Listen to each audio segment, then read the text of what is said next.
primeira vez, o Metrópolis marca presença com o videocast num dos maiores encontros de tecnologia, inovação e criatividade do mundo, o Campus Party 2025.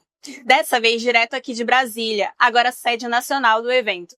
Vamos conversar com os maiores protagonistas do futuro, gente que respira inovação, transformação digital, comunicação e novas formas de pensar o mercado. Eu sou Cibele Moreira e te convido a ficar aqui com a gente, acompanhar nosso bate-papo.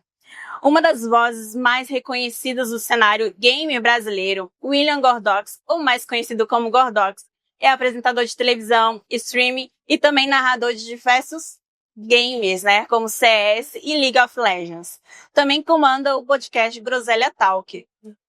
Também junto ao lado, do Muca Muciroca, onde entrevista personalidades da cultura pop e do entretenimento digital. Seja muito bem-vindo. Obrigado, Cibele. Prazer. Obrigada. Você começou como narrador de eSports em uma época que esse cenário ainda estava engateando aqui no Brasil, né? O que te motivou a entrar nesse cenário, O que te motivou a começar esse mundo? E como foi esse começo, para você? Faz tempo mesmo. Foi mais ou menos ali em 2009. Eu, como todo narrador, o narrador que pegar e falar que ele não queria ser jogador, é mentira. Eu tentei ser jogador, eu era ruim pra caramba, então eu queria dar um jeito de participar. O jeito que eu tive de participar foi no começo administrando o time, indo com os meninos, sendo um coach, um manager. Aí teve um dia que a gente fez uma transmissão, muito tempo atrás, mal tinha streaming, tava começando, e o narrador, ele teve uma dor de barriga, eu sentei no lugar dele lá pra conversar com a galera, fiquei narrando, gostaram e nunca mais saí. Então foi uma oportunidade que eu tive, que eu agarrei ali e acabei ficando. Legal. E como começou essa questão, dos jogos? Você, desde pequenininho, jogava? Como que foi? Sempre. Desde pequenininho. Eu sou millennial, nasci na década de 80, então peguei a transição ali pra época da internet, mas antes disso teve Master System, Mega Drive, Atari, teve tudo. Então, todos esses videogames eu joguei, eu era maluco, sempre muito alucinado por games. Então, foi só um pulinho pequenininho pra jogos online, pra internet. Legal. E para você, qual foi o maior desafio, Qual é o maior desafio de narrar o eSports? O narrar eSports, ele é muito técnico. Por mais que o narrador de futebol, ele vai lá, ele sabe a regra das coisas, o narrador, por mais que ele não seja o comentarista, que tem que ser muito técnico, ele ainda tem que ser técnico, porque você tem que apresentar ali a dinâmica do que está acontecendo. Então é sempre estar atualizado, porque diferente do futebol, o futebol não tem muitas regras de atualização, durante o tempo. Agora, o jogo a cada 3 meses, às vezes 2 semanas se atualizando, a gente tem que ler bastante a respeito disso, Então, tá sempre se manter atualizado. Isso ainda mais que eu sou multicaster, que a gente chama, que são várias modalidades, eu tenho que estar sempre antenado. Saiu uma atualização aqui, vai lá no X, dá uma lida rapidinho. O que aconteceu no Patch Note? Vou lá no Facebook, vejo o que está acontecendo. Então, tá sempre atualizado. Sim. E qual é o jogo, que você acha mais desafiador de narrar? Acho que o jogo de estratégia é muito desafiador. Porque, por exemplo, você pega um jogo de que a galera fala de tiro, que é o FPS, ali sabe o que tem que fazer. É ali buscando conquistar um espaço, desarmar ou defusar uma bomba. E já quando você pega um jogo mais estratégia, você tem que ter uma visão global do que está passando na hora, falar, aqui vai ter briga, então vou dar mais entonação, vou dar mais emoção. Então, é difícil muito narrar jogo de estratégia, tipo League of Legends, Dota. É um pouquinho mais difícil que você pegar um Valorant ou um Counter-Strike, que são jogos de FPS. Legal. E como você enxerga a evolução da profissionalização do eSports no Brasil desde quando começou? Tá sendo cada vez mais bonito, porque hoje em dia já tem nutricionistas relacionados a esporte eletrônico, fisioterapeutas para cuidar do tendão dos caras que estão jogando, a postura, às vezes o cara tá jogando no celular, o fisioterapeuta arruma essa postura. Então tá gerando novas profissões, educação. Quantas pessoas não se educam, quantas pessoas não mudam de vida por conta do esporte eletrônico, que tá na favela, vê um jogador ali de Free Fire fazendo sucesso, ele tem o celularzinho dele, ele sonha, ele consegue, ele alcança, democratizou, o esporte eletrônico quando veio pro celular também. Então eu vejo uma evolução muito grande. Às vezes, há uns 10 anos você perguntava, o que você quer ser quando você crescer? Jogador de futebol. Hoje em dia o pessoal fala, não, eu quero ser youtuber, então jogador de esportes, Então é uma realidade já. Uhum. E você sofreu muitos preconceitos lá atrás, quando falava não, eu vou pro eSports, vou narrar game. Como que foi essa questão, essa visão, quando você falava que queria seguir esse caminho? Difícil, principalmente com a família, Há 15 anos atrás, 16 anos atrás, não tinha esse tanto de material, não tinha essa internet robusta como tá, né? Não tinha gente narrando o jogo no Sport TV, na televisão convencional, então era mais difícil, a família pegou e falou, o que você tá fazendo? Por que você não vai terminar sua faculdade de Direito? Terminei a faculdade, mas tive muita resistência, e no final das contas, o jogo virou. Hoje eles são muito orgulhosos do que eu faço, né? Mas a família não apoiou muito no começo, mas depois, quando teve uma transmissão, meu pai nem sabia o que eu tava fazendo, ele zapeou, tava lá no Sport TV narrando, ele me ligou e falou, peraí, o que você tá fazendo aí? Eu falei, tô tentando explicar, há quase 8 anos que eu trabalho com isso, e aí o jogo virou. Legal. Você comentou aí da Sport TV, né? Como que foi, né, pra você ter essa carreira aí na televisão, né? Como que foi esse processo? Como que foi pra você? Na verdade ali foi mais vamos colocar na gíria gamer, foi mais um achievement, foi mais uma conquista, porque na internet a gente tem tudo que a gente precisa também, eu já era muito conhecido. Se eu não me engano, foi um dos primeiros contratos que teve lá na Globo que podia ter canal no YouTube, porque geralmente você não podia ter canal do YouTube. Então eu já fui com uma outra pegada vindo de internet.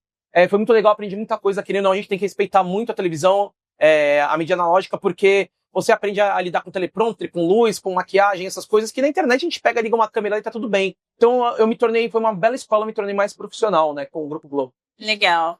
E, assim, quais foram os jogos que te marcaram na sua infância ou adolescência, assim? A infância, com certeza, muita gente vai ficar nervoso comigo, mas foi o Sonic. Por mais que eu joguei Nintendo depois, eu era do Mega Drive, eu era da Sega, né? Então tive Master System, tive Mega Drive, daí depois fui jogar Nintendo, mas por conta de nostalgia, do ser pequenininho, Sonic. Legal. E qual foi a coisa mais aleatória que aconteceu com você, assim, desde ser no palco, ou narrando um jogo, ou com o público, assim, que aconteceu? Eu sou muito conhecido porque um dia, em 2013, lembro até o ano, eu tava entrevistando uma equipe que tinha acabado de perder, né, e aí eu fui perguntar pro cara o que ele tava achando, né, ele tinha uma grande fanbase, que era verdade, aí o cara pegou, anunciou lá, acabou o time nessa, falou um palavrão, meu Deus do céu, o que tá acontecendo aqui? Virou um meme, na época postaram um monte de blog, etc, fiquei muito conhecido por conta disso.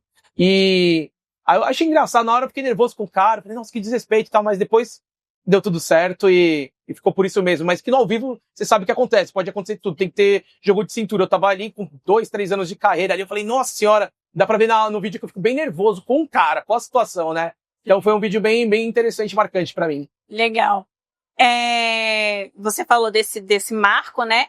Teve algum outro, assim, ponto, assim, que te marcou, que se não tivesse sido gravado, assim, ninguém acreditaria? Cara, a gente tava numa transmissão no Sport TV, só que daí era um estúdio terceirizado, tava eu narrando o jogo, meu comentarista do lado, e assim, como era um estúdio terceirizado, ele era mais flexível, então tinha um gatinho lá. E esse gatinho, ele gostava muito de mim. Eu sempre fazia carinho nele, etc. Eu não sei o que aconteceu, que ele entrou no estúdio. E aí eu tô narrando o jogo lá, eu sinto uma cutucada na minha perna. Daí eu olho, era ele. Daí eu falei, ai, que fofinho, né? Mas deixa eu concentrar aqui.